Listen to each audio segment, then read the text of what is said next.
Good morning. This is Momo in the morning. I'm just here to tell you that I've been reading some more stuff, and I'm really getting upset that the state of Illinois is not opening up.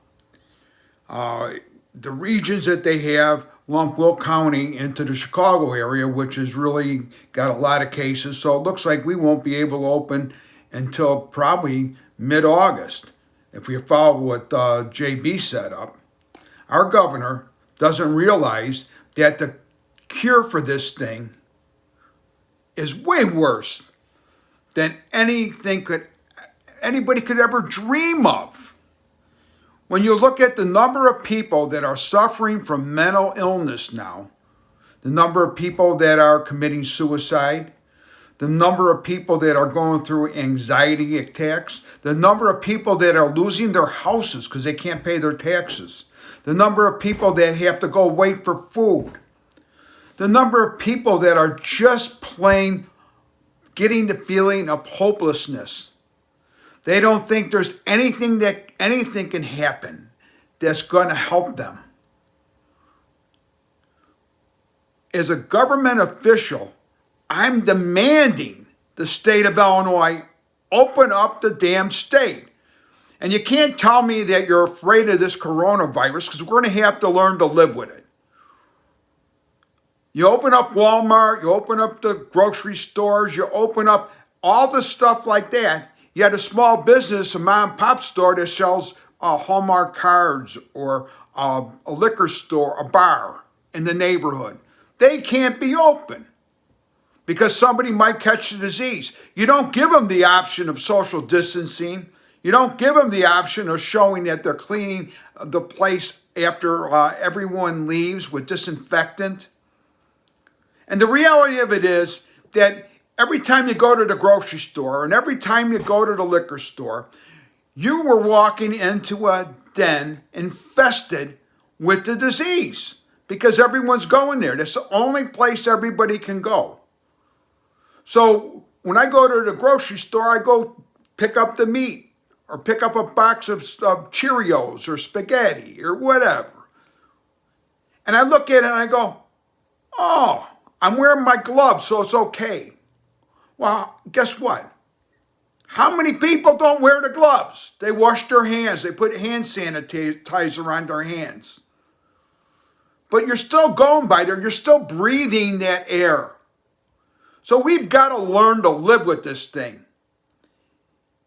And I tried to look in history because one of my county board members said that this isn't the first time that we did quarantines, that we did it for the Black Plague. And I reread everything, and turns out that we did do it for the Black Plague.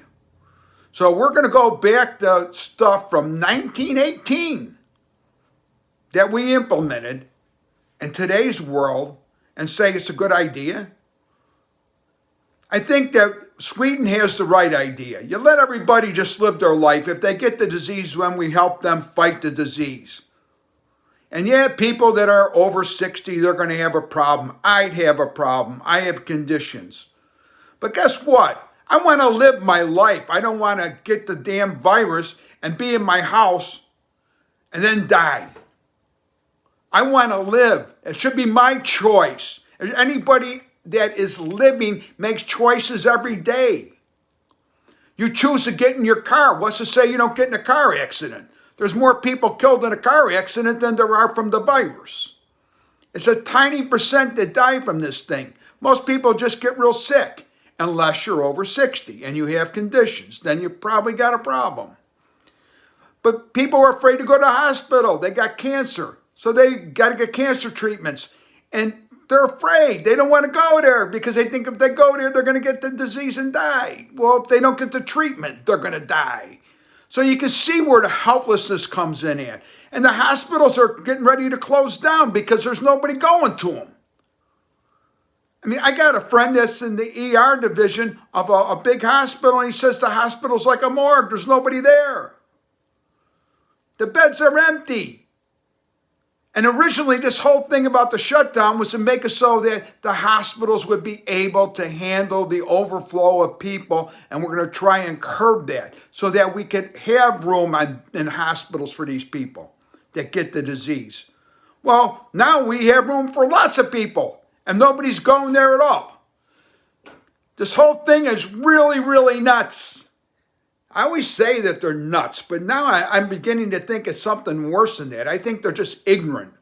They don't realize that the people, we deserve the right to choose what's going to happen to us, not some authoritarian government. And that's what I'm seeing. The government says you can't.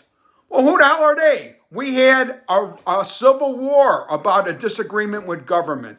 We went against England back in the days of our founding fathers, who said that the government, the federal government, is not in charge. The people are in charge. We got to get back to the people.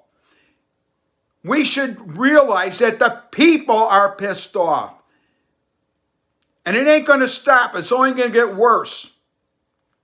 The only way we can do anything good right now is open up all the states and just let everybody live their life like they used to, which they won't be able to because a lot of the small businesses are already shut down.